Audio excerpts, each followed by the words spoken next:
Messieurs, dames, bonjour. Il est des artistes de la scène métal qu'il nous plaît de suivre tant ces derniers nous émerveillent de joyaux semblables aux disques figurant à l'ordre du jour. Et lorsque ceux-ci s'enorgueillent de mots utilisés avec brio, je ne peux que me réjouir de rendre, une fois de plus, hommage à celles qu'il me plaît de nommer les grandes oubliées du métal. Et à ce niveau, je dois dire que nous sommes surpris. Une hypotypose fleurie d'un tel titre, une insistance absolument merveilleuse de la symplogue se trouve sur un autre. Nous y avons également un chiasme des plus fins, bien loin du candide classique bonnet blanc, blanc bonnet, une police en tête, et je souris parce que cela me semble inimaginable d'en trouver sur un tel disque. Une loufoque prêtée... Ça me fait chier, là, ça me fait chier. Qu'est-ce que c'est ce texte? Qu'est-ce que c'est ce truc là? C'est moi qui ai écrit ça ou quoi? Le pluriel de majesté. Mais c'est... Je comprends rien à ce que je dis. Je comprends... Ah, le petit J là, mais c'est le texte à Jayza, ça. Voilà. C'est pour ça que personne comprend, que c'est compliqué. C'est pas moi, c'est Jayza qui a écrit ce texte-là. Le cœur qui bat, je commençais à être en sueur. Faut dire aussi tourner en chemise, là. Quelle idée à la con! Ah putain de sa mère, la pute. Ça y est, ça a craqué, je l'ai déchiré. Première fois que je la mets, je fais un trou. Ah non, c'est bon. Ah non, ça va. C'est pas déchiré. Ouf, ça a craqué, mais c'est pas déchiré. Je me demande si Jayza déchire sa chemise lorsqu'elle la retire. Enfin, c'est une question un peu con, parce que tout le monde sait que Jayza ne retire jamais sa chemise. Sinon, elle meurt. Il y en a qui disent que Jayza est né avec sa chemise, elle est venue au monde avec. Et j'ai même lu des hypothèses comme quoi la chemise était là avant, et puis passait par là une cellule pré-jayzienne, là, je ne sais pas ce qu'elle foutait, elle est sûrement au magasin voir s'il y avait un nouvel album de Monolith. Et elle a vu la chemise, elle est allée dedans, elle s'est trouvée bien, elle a dit « il fait chaud ici, c'est bien ». Puis elle est restée, et ça a évolué, et ça a muté en la Jayza que nous connaissons aujourd'hui. C'est une jolie histoire, mais ça me dit pas où est mon texte avec tout ça. Peut-être ça là. Alors, je vois qu'il y a écrit litote, donc c'est pas. Une litote, je sais ce que c'est. Je crois. Ah, voilà, ça déjà. Premier coup d'œil. Cette musique est comme une horde de porcs qui se jette sur un mur parce qu'elle aurait trop bu. Ça, c'est plus mon style déjà. Je pense que. Ouais, ok, ça c'est bon. Ça c'est bon. Très bien. Parfait. Qu'est-ce que je dis déjà? Bonjour à toutes et à tous et bienvenue à cette nouvelle émission de Metal Hunters. Aujourd'hui on parle d'After Edition sorti en 2010 chez Candlelight Records. Ok. Bonjour à toutes et à tous et bienvenue dans cette nouvelle émission de Metal Hunters. Aujourd'hui nous allons parler de l'album After Edition sorti en 2010 chez Candlelight Records.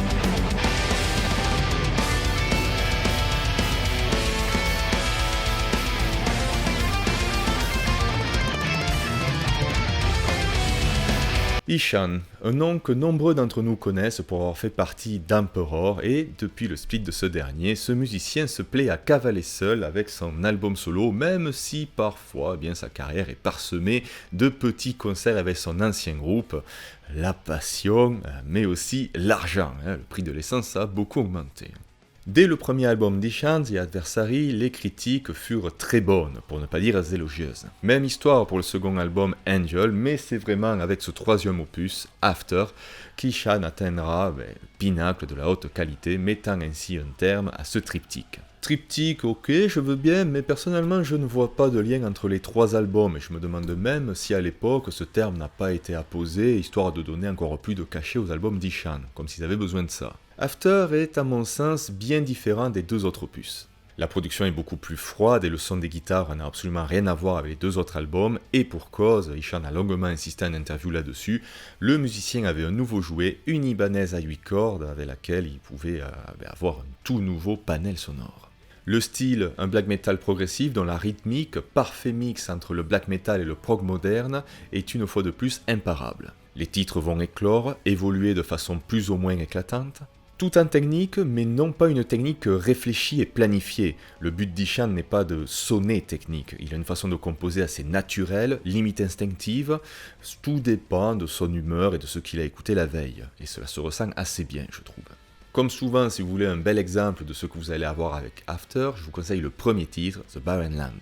Déjà, on retrouve cette rythmique absolument charmante et marquante. Arrive la voix black d'Ishan que tout le monde connaît, un chant bien sec, bien râpé, et dire que le gars trouve qu'il a un chant assez impersonnel. Je trouve ça dingue parce que lorsqu'on me met du Ishan, je le reconnais direct, même si je ne connais pas la chanson à la base. Des parties de batterie bien fines, bien précises, encore une fois un parfait mariage entre le black metal et la musique progressive. Et au milieu du titre, une petite douceur, le tempo se ralentit, la violence d'avant s'abaisse, et les nuages noirs s'écartent, laissant passer de belles gloires. Et je pense que j'ai déjà fait cette image avec les nuages et le soleil. Il va falloir que je me renouvelle un jour. Alors Ishan chante en voix claire. Un moment inattendu dans toute cette noirceur. Je dirais même espéré, rassurant et bien éphémère, puisque l'obscurité reprendra très vite le dessus. Reviennent la rythmique et le chant éraillé d'Ishan. Et j'insiste là-dessus, nous avons le mélange parfait des 2 styles, prenant le meilleur de chacun. Et n'allez pas croire que le côté prog retire toute possibilité de rêverie et d'évasion. Vous vous tromperiez lourdement.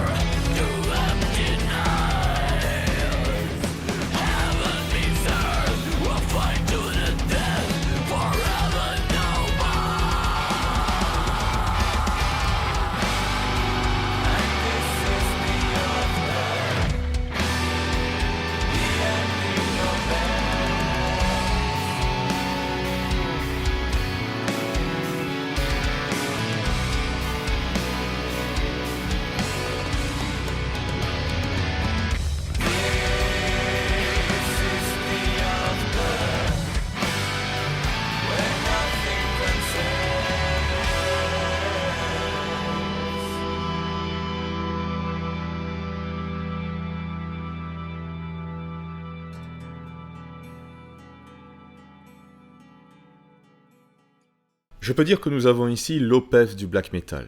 Et c'est bizarre que je dise ça parce que j'adore After et je n'aime pas Opeth. After, c'est 8 titres. 3 chansons assez bien, on va dire, 2 magnifiques chansons calmes et 3 chefs-d'œuvre. Alors ça nous fait 5 excellentes chansons et 3 titres juste bien. On va dire que le ratio est pas mal. Les titres calmes, After et Austère sont très envoûtants. Un coup à se faire écraser comme une merde si vous les écoutez en traversant la route et en rêvassant un petit peu, c'est sûr. Récemment j'étais en France, et par récemment, en fait c'est pas du tout récemment, c'est il y a 2-3 mois, puisque Manuel Valls m'a lâché, j'ai pris un peu de retard. Mais bon, je marchais comme ça dans ma ville, j'écoutais Austère devant un paysage automnal, et c'était très beau. Il y avait de la brume sur l'Aude, les nuages dissimulaient la cime des montagnes, les couleurs caractéristiques de la région se trouvaient dans les arbres. J'écoutais ma musique et j'étais bien. Il ne manquait que le vin. Sur After, on a aussi du saxophone qui est joué par Jordan Nukebi de Shining et là aussi, tout comme pour Rivers of Nihil, éclatante apparition. L'instrument se trouve parfois en retrait, des fois surclassant les autres musiciens, tantôt calme, tantôt absolument dément, comme fou, comme possédé, et ce genre d'intervention plonge les titres dans un tout autre plan. Déjà qu'à la base, l'ambiance du disque n'est pas du tout joyeuse, c'est triste, c'est froid, on a l'impression d'évoluer dans un monde complètement dévasté, désolé, vidé de toute vie. Alors quand le saxophone intervient, ça rajoute limite un côté malsain, un côté repoussant. L'instrument cuivré lance des notes désolantes à qui veut bien les entendre. On a un passage violent absolument phénoménal et en fait tout le titre est somptueux, donc le mieux c'est que je vous en passe un gros extrait, et oui, un gros extrait pour vraiment englober le tout. Amusez-vous bien. No longer gaze from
Undercurrent, c'est très beau, et On the Shores est du même acabit. Ici, c'est carrément le saxophone qui mène la danse. Une danse dantesque, une danse finale qui termine parfaitement cet after. Et les dernières notes viendront de cet instrument. Voilà pour After, un disque que j'avais payé pas trop cher à l'époque, puisque je l'avais trouvé d'occasion au Gilbert Joseph de Toulouse, et déjà avant, ça avait été une belle claque. Puis je l'avais un peu oublié, et je l'ai redécouvert récemment lorsque The Barren Land est arrivé dans mon MP3 Sport alors que j'étais en train de travailler, et c'est vrai que réécouter cette rythmique, ça m'a rappelé tous les bons points de ce disque, et je me suis dit, ce serait peut-être pas plus mal de faire une chronique Metal Hunters dessus. Pas plus mal et mérité. Donc si vous aimez Emperor, si vous aimez Opeth, si vous aimez le prog moderne, les musiques qu'on dit un peu avant-gardistes, testez cet after, il est là pour vous et il vous plaira. Et moi aussi je suis là pour vous, il faut le savoir, si jamais vous avez des soucis dans votre vie, que vous voulez parler un petit peu, je peux mettre mes aptitudes à votre disposition et tenter de vous aider. Voilà. Par contre si c'est pour me demander du pognon, l'essence c'est cher, donc pas d'argent.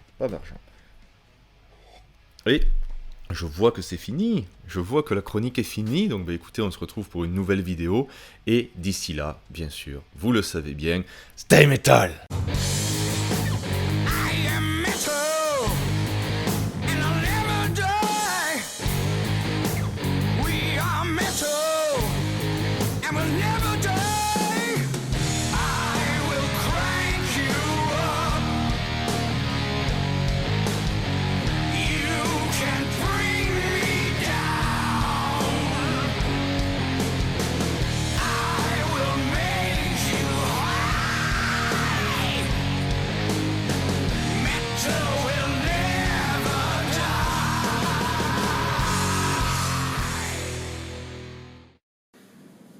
Est-ce que ça fait pas trop hipster, là, cette chemise, en plus avec la barbe, là?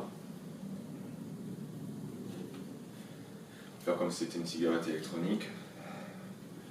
Ouais, mais attends, mon plan for today, c'est d'aller manger mon bol de céréales à 22,88 €, et puis après aller au bar de craft beers pour boire ma sour, regarder si j'ai pas des matchs sur Tinder. Maintenant, ça va pas le faire du tout.